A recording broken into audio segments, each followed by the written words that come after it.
Hi friends, welcomes to பவிஸ் பண்றி. Vinayagar Chaturthi special அப்படின்னாவே நம்ம ஞாபகம் வருது கொழுக்கட்டை. ஆனால் இன்னைக்கு நம்ம பால் கொழுக்கட்டை தான் செய்ய போகிறோம். அதுவும் தேங்காய் பாலை வச்சு ஒரு சூப்பரான ஸ்பெஷல் செட்டிநாடு சைடில் செய்கிற ஒரு ரெசிபி. அதை இன்னைக்கு நம்ம விநாயகர் சதுர்த்திக்காக செய்கிறோம். வாங்க வீடியோ கிளப்பில் எப்படி சிம்பிளான மெத்தடில் செய்கிறதுன்றதை பார்ப்போம். இப்போது நான் வீட்டில் இருக்க பச்சரிசி மாவு தான் எடுத்திருக்கேன். நீங்கள் கொழுக்கட்டை மாவோ இல்லை இடியாப்ப மாவோ கடை மாவோ எதுவாக இருந்தாலும் நீங்கள் எடுத்துக்கலாம். அது உங்களோட சாய்ஸ். நான் இதை லேசாக வறுத்து எடுத்து வச்சுருக்கீங்க. ஏன்னா அப்போ தான் உங்களுக்கு கொழுக்கட்டை நல்லா சாஃப்டாக சூப்பராக வரும். இதை நம்ம செய்யறதுக்கு ஒரு பாத்திரத்தில் தண்ணி ஊற்றி விரல் பொறுக்கிற சூடு இருந்தால் போதுங்க. ரொம்ப கொதிக்கலாம் கூடாது. ஸோ விரல் பொறுக்கிற சூடு இருந்தால் ஸ்டவ் ஆஃப் பண்ணிட்டு அதை எடுத்து நம்ம எடுத்து வச்சுருக்கிற அரிசி மாவில் கொஞ்சம் கொஞ்சமாக தெளித்து நல்லா அந்த புட்டு பதத்துக்கு பிசையும் பார்த்தீங்களா, அந்த மாதிரி பிசையணும். ஃப்ளேவருக்காக நான் ஒரு சிட்டிக்கு உப்பு சேர்த்துருக்கேன். உப்பு நல்லா ஃபஸ்ட்டு கிளறிடுவோம்.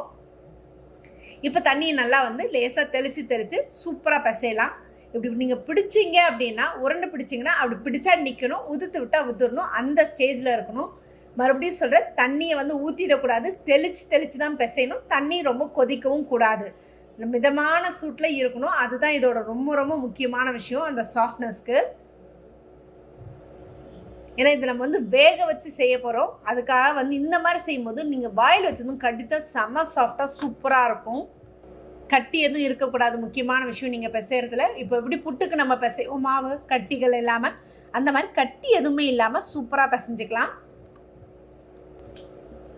மாவு ரெடி ஆகிடுச்சு.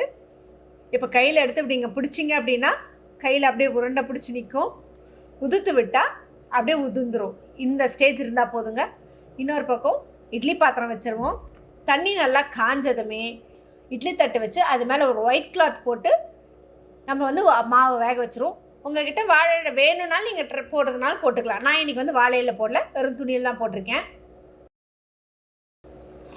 நல்லா மாவு எப்பவுமே மொத்தமாக ஒரே இடத்துல சேர்த்தா நல்லா பரவலாக போட்டு ஓப்பனாக விட்டு வேக வச்சு எடுத்திங்கன்னா என்ன ஆகுனா, மேலே இருக்க மாவில் ஒரு மாதிரி காஞ்சு ட்ரையான மாதிரி இருக்கும். இப்படி மூடி விட்டோன்னா மேலே இருக்க மாவுமே நல்லா வெந்து சாஃப்டாக வரும். இட்லி பாத்திரம் மூடி போட்டு ஒரு 10லேருந்து 15 நிமிஷம் வேக வச்சா போதுங்க, ஹை ஃப்ளேமில். நல்லா மாவு வந்துருச்சு. ஓப்பன் பண்ணி பார்ப்போம். வாசனை அப்படியே சும்மா கம்மன்னு வருது. இப்போது இட்லி பாத்திரம் திறந்தீங்கன்னா வாசனை சூப்பராக இருக்குது. மாவு வெந்தது எப்படி செக் பண்ணுறதுன்னா, மாவு இப்படி ஒரு சிட்டிக்கை கையில் எடுத்து இப்படி உருட்டு விட்டிங்கன்னா இப்படி உருண்டு வரணும். இப்படி வந்துச்சுன்னா நீங்கள் வச்ச மாவு வெந்துருச்சுன்னு அர்த்தம். இல்லை உங்களுக்கு அப்படியும் திரியாக இருக்குது, சேரலை அப்படின்னா இன்னொரு 5 நிமிஷம் வைக்கிறது நல்லது. இப்போ இதை எடுத்து ஒரு பிளேட்டில் கொட்டி ஆற வச்சு கட்டியெல்லாம் இல்லாமல் உடச்சிக்கலாம். ஏன்னா கட்டியாக இருந்தால் நீங்கள் மாவு பிசைகிறப்போ சரி உருட்டுறப்பவும் கரெக்டாக வராது. இப்போ இதில் தண்ணி ஊற்றி நல்லா பிசைஞ்சிக்கலாம். இப்போ ஊற்றுற தண்ணி கொஞ்சம் சூடான தண்ணி ஊற்றிக்கோங்க. நல்லா பிசைஞ்சிறது கொஞ்சம் சூடாக. எதுக்கு மாவு வேக வச்சு செய்கிறோம், வேக வச்சு செய்யும்போது உங்களுக்கு கொழுக்கட்டை நீங்கள் நிறைய பேர் பச்சரிசி அப்படியே தண்ணியில் போட்டோன்னு கரைய ஆரம்பிச்சிருவாங்க. அந்த கரையாமல் இருக்கணும் அப்படின்றதுக்காக தான் முக்கியமாக நம்ம இதை வேக வைக்கிறது, அந்த சாஃப்ட்னஸ் கொடுக்கறதுக்காகவும். நல்லா இப்போ பிசைஞ்சிக்கலாம் கையால். கொஞ்சம் சூடாக தான் இருக்குங்க, கொஞ்சம் சூடு பொறுக்கிற அளவுக்கு வச்சு நீங்கள் பிசைஞ்சிக்கலாம். நல்லா எந்த அளவுக்கு அழுத்தம் கொடுத்து பிசைறீங்களோ அந்த அளவுக்கு கொழுக்கட்டை செம்ம சாஃப்டாக இருக்கும். மாவை இந்த அளவுக்கு நல்லா பிசைஞ்சிக்கணும். இப்போது மாவை குட்டி குட்டி உருண்டையாக எடுத்து நல்லா உருட்டிக்கலாம். உருட்டும் போது நல்லா அழுத்தம் கொடுத்து வெடிப்பு எதுவும் இல்லாமல் உருட்டிக்கோங்க, முக்கியமான விஷயம். ஏன்னா அப்போ தான் கொழுக்கட்டை நல்லா சாஃப்டாக சூப்பராக இருக்கும். நீங்கள் ஏனோ தானோ எடுத்து அப்படி அப்படியே போட்டிங்க அப்படின்னா கரைஞ்சிரும் தண்ணியில். நல்லா அழுத்தம் கொடுத்து உருட்டிக்கோங்க, வெடிப்பு எதுவும் இருக்காத மாதிரி. இப்போ இதை என்ன பண்ணுங்கள், ஒரு பிளேட்லேயோ இல்லை ஒரு ஒயிட் கிளாத்லேயோ போட்டு கொஞ்சம் விட்டுட்டிங்கன்னா எக்ஸஸாக தண்ணி இது இருந்ததுனாலுமே அந்த தண்ணி எல்லாமே கொஞ்சம் எவாப்ரேட் ஆகி வேகிறப்ப கரையாமல் சூப்பராக வரும். அது ஆறுற கேப்பில் பேன் வச்சு வேகிற அளவுக்கு ஒரு 2 டம்ளர் தண்ணி எடுத்துக்கலாம். நான் 1 கப்பு அரிசி மாவுக்கு 2 கப் தண்ணி எடுத்திருக்கேங்க, அதுதான் அளவு. நீங்கள் ரொம்ப ஜாஸ்தியாக எடுத்துன்னா பால் கொழுக்கட்டை ரொம்ப ஒரு மாதிரி தண்ணியான மாதிரி ஆகிடும். ஸோ அளவு பார்த்து எடுத்துக்கோங்க. இப்போது இது எல்லாத்தையுமே நம்ம உருட்டி வச்சிட்டோம். நல்லா கொஞ்சம் லேசாக ஃபேன் காற்றுல வச்சுருந்தாலும் ஆறிடுச்சு.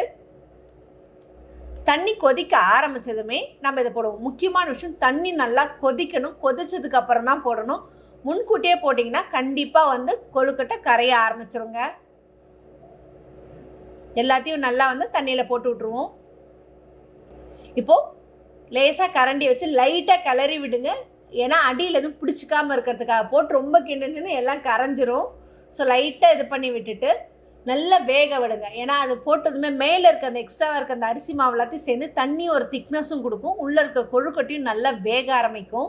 உங்களுக்கு பார்த்தீங்கன்னாவே வெந்ததுமே நல்லா கலர் மாறி பால் கொழுக்கட்டை நல்லா திக்காக ஆரம்பிச்சிடும் அந்த அரிசி மாவு தண்ணியோடு சேர்ந்து. இப்போ இதில் 1/2 டம்ளர் சர்க்கரை, கிட்டத்தட்ட 1/2 கப்புங்க. 1 கப்பு அரிசி மாவுக்கு 1/2 கப் சர்க்கரை சேர்த்துக்கிறேன்.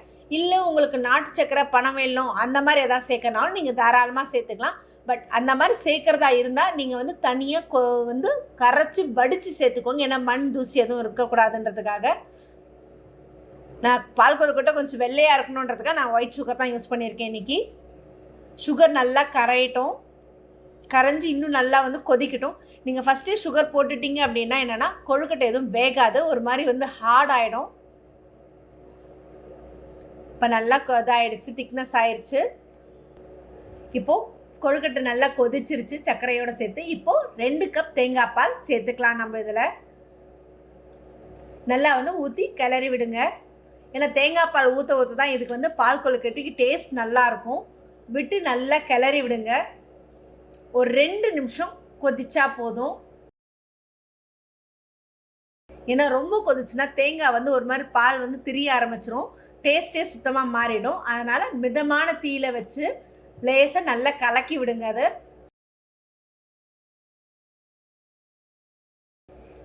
ஸ்டவ் ஆஃப் பண்ணிவிட்டு வாழை இலையை வச்சு நம்ம வந்து செஞ்சிருந்த கொழுக்கட்டை எல்லாத்தையும் அதில் போட்டுட்டு கடைசியாக கொஞ்சமாக அப்படியே எடுத்து அந்த தேங்காய் பாலையும் அது மேலே அப்படியே ஊற்றுனீங்க அப்படின்னாவே பார்க்கவே அப்படியே அமேசிங்காக டெம்டேட் பண்ணுற அளவுக்கான தேங்காய் பால் ரெடி ஆகிடுச்சு. இப்போ இது மேலே டெக்கரேஷனுக்கு வேறு எதுவும் போட வேணாங்க. நீங்கள் தேங்காய் துருவல் மட்டும் போட்டால் போதும்.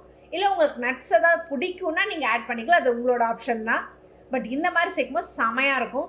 ஸோ இந்த விநாயகர் சதுர்த்திக்கு சூப்பரான ஒரு சிம்பிளான மெத்தட் தேங்காய் பால் கொழுக்கட்டை ரெடி ஆகிடுச்சுங்க. ஸோ விநாயகர் சதுர்த்திக்கு இந்த டிஷ்ஷை ட்ரை பண்ணி பார்த்துட்டு உங்களோட கமெண்ட் பாக்ஸில் கொடுங்க. இந்த மாதிரி இன்ட்ரெஸ்டிங்கான அப்டேட்ஸ்க்கு என்னோட சேனலை சப்ஸ்கிரைப் பண்ணிக்கோங்க.